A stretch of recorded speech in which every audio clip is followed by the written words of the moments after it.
بسم الله الرحمن الرحیم. السلام علی الحسین و علی علی ابن الحسین و علی اولاد الحسین و علی اصحاب الحسین. در دل منطقه 14 روستا روز 40 آغاز می شود. دلهایی که از قافله کربلا جا مانده اند امروز با پای دل مسیر عشق را طی می کنند. کوچه ها و جاده های خاکی میزبان قدم هایی است که هر کدام قصه ای از ارادت و وفاداری را روایت می کند. پرچم های سیاه و سرخ در باد می رقصند.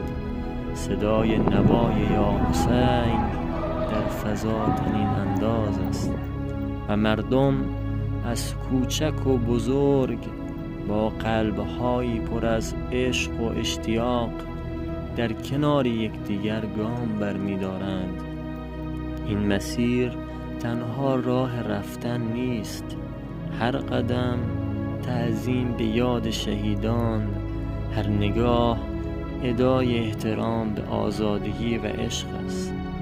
موکب‌های ساده اما صمیمی با چای و خرما و لبخند پذیرای زائران هستند.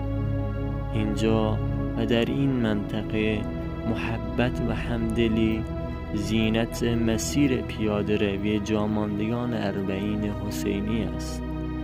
پیاده روی جاماندگان 40 در منطقه 14 روستای بشاگرد نه تنها حرکت جسمی که سفر دل هاست، سفری به یاد سرور و سالار شهیدان امام حسین علیه السلام، به یاد آزادگی، به یاد حقیقتی که هیچ زمان کهنه نمی شود و هیچ زمان از یاد نخواهد رفت.